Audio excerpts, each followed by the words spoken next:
Mets acquisition so far? Frankie Montas, right? Jose Siri, Frankie Montas and Siri, the two ones that, exciting to have both of them. What did you do last night? I was in my room. I slept. All night? Pretty much, yeah. What do you think, since Juan Soto is still on the market, what do you think is the right amount of money for him to spend? That's way above my pay grade. Can you think of any players in baseball who are maybe worth $765 million? I mean, it's a good question. There's a lot of good players out there. There's one with the Dodgers. Who knows? What do you think makes a player worth $765 million? A lot. There's a lot to lie when you're looking at a player that's worth that much money. Not only what they do on the field but off the field. We just asked David a bunch of questions about Pete. Obviously, he's a free agent. He's a huge part of the team last year. What would it mean if you were able to get him? It means a lot, especially a guy like Pete that everybody knows what he brings to the table, the power, quality at bats, but his ability to post day in and day out. As a manager, that's a really good feeling when you don't have to worry about a position because that guy's going to be there, regardless of the situation or how he's feeling or what he's going through. And he's shown this year, 162 games he played, and that says a lot. This is a homegrown kid, and it was a privilege for me to be able to write his name on the lineup. We'd love to have him. In your mind, how valuable is the idea of lineup protection for your best players? Yeah, last year we were talking about protection for Pete. The way I see it is who's hitting in front of him. If the guy's hitting in front of whoever, if they're not getting on base, there's protection. If they're getting on base, that's how you can you protect players. So there's a lot that goes into it when you're making out a lineup. But I think a lot of people put too much into it. Have you run through your mind yet what adding a player like Soto would slot into the lineup with Lindor and Yeah, obviously you play with a lot of different scenarios, but I don't think it stops there. You need a deep lineup. You need 1 through 9. You need to have balance. You need to have a lot. So it's not just about 1 or 2 guys. I'm lucky to have, you mentioned, three really good hitters. Nemo, Lindor, Vientos. Don't forget about Francisco Alvarez. Those are some of the guys that are currently on our roster that are elite hitters.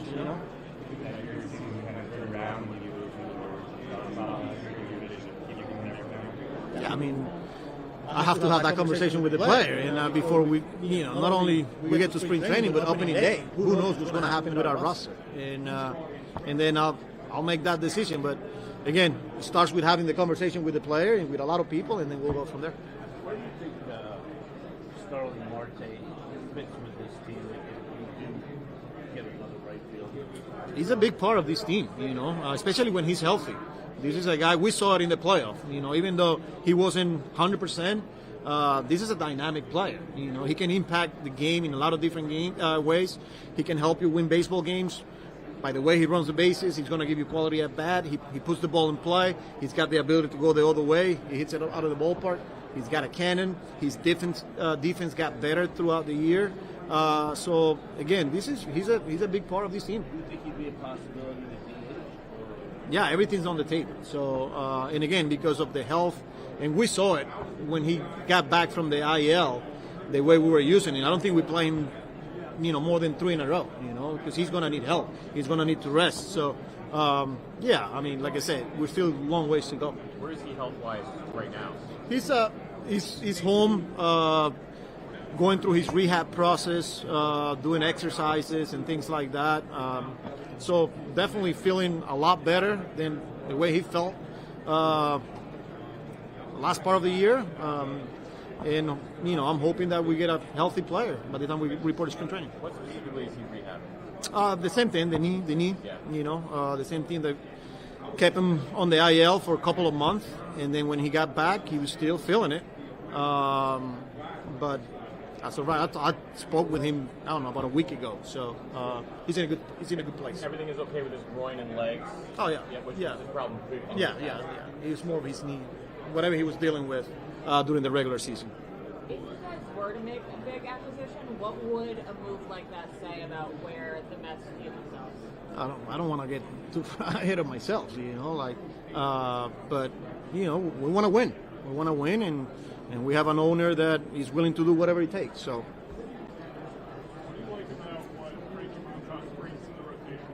Yeah.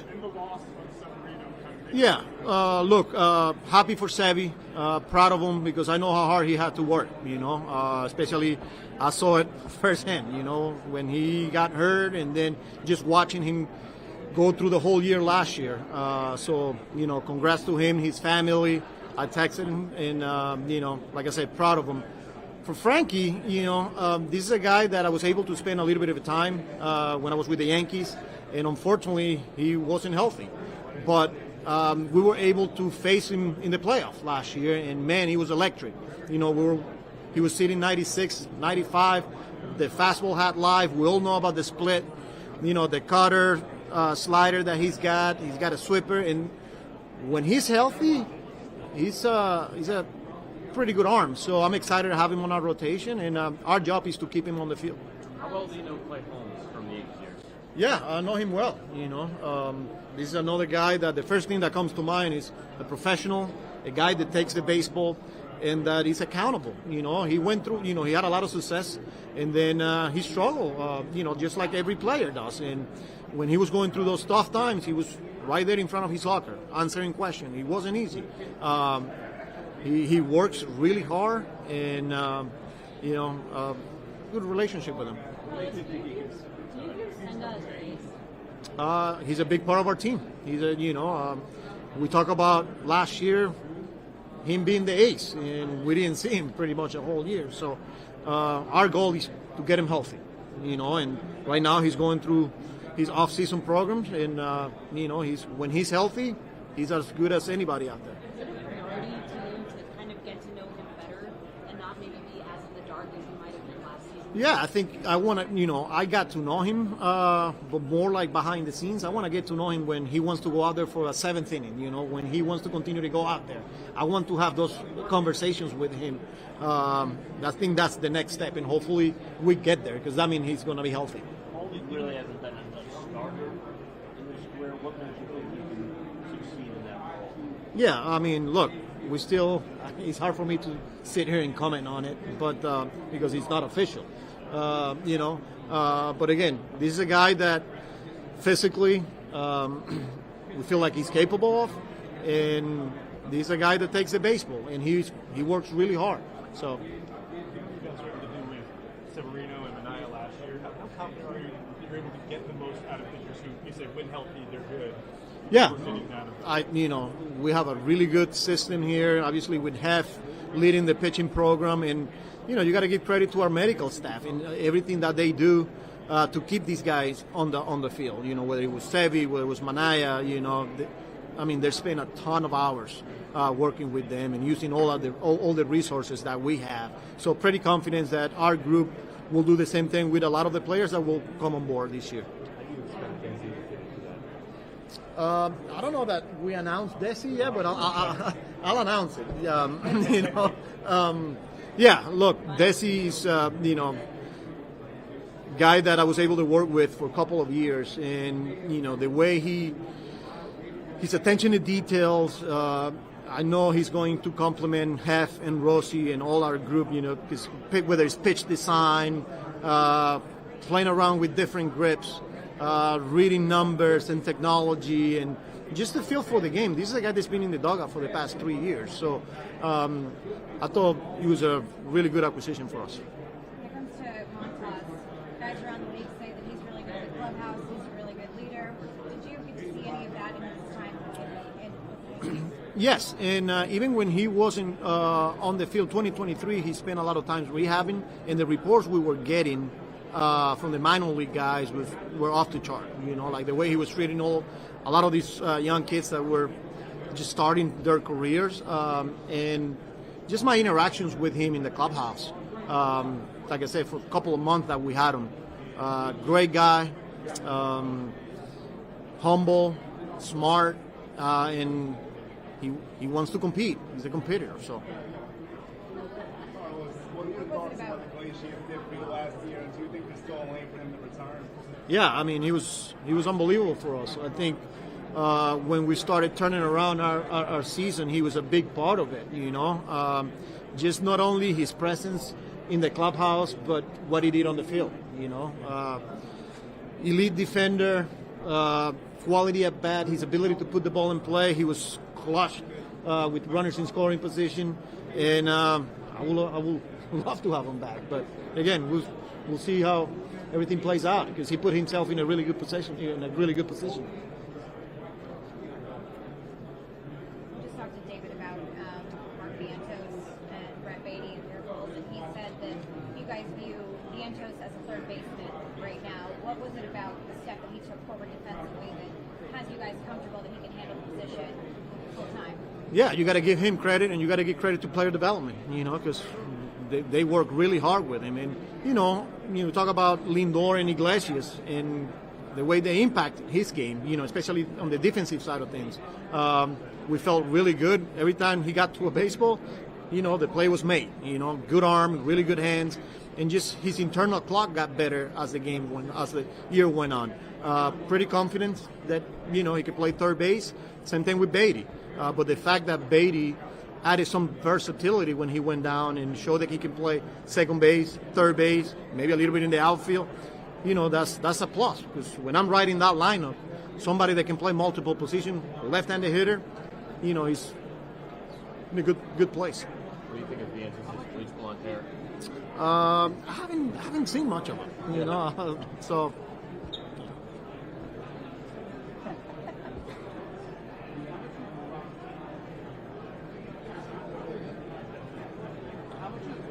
Mark's just depends on going out there and playing every day versus the development. I mean, sometimes you said his internal clock got better. Yeah, that comes just with reps, you know, knowing the situation, who's at the play, the speed of the ball, speed of the runner, playing with the scoreboard. There's a lot to learn by just playing the games instead of just getting pre-game reps, you know, and that's the only way they're going to get better. And I feel like the conversations that he was having with Sarby, you know, our infield coach, Lindor, Iglesias, you know, helped him throughout the year, and that's why we were comfortable with him playing every day there. How do you balance that, getting guys reps versus, you know, sometimes there might be a better fielder at the moment that you want? Yeah, I mean, that's part of the balance. Because at the big league level, you want to win games, you know, but he put himself in a position where we were able to trust him. And like I said, credit to him, credit to Sarby and all the coaches and player development. What do you make of the addition of Jose Siri and what does your defense in the outfield? Yeah, you just said it. Elite defender. You know, he's a guy that I've seen him play for quite a few years now. He goes and get it, you know. He's got pop, you know, and he's excited to join the organization. I'm excited to have him too. But he's another guy that not only can play center field on elite level, he can play left field, he can play right field. He's playing winnable right now. I saw a highlight the other day where he was making a play in right field. So he adds to that depth, and you know, it's not a secret how much we prioritize defense here. Did you guys ask him / his winter team to move him around a little bit as center? No, I didn't. Speaking of winter ball, what do you think of what Acuna has done in his time in Venezuela? Really good. I saw him last week during a home run derby. No, he's playing really well, and the feedback that we're getting, you know, I feel like every day I'm getting a call from their GM to let him play, to continue to let him play.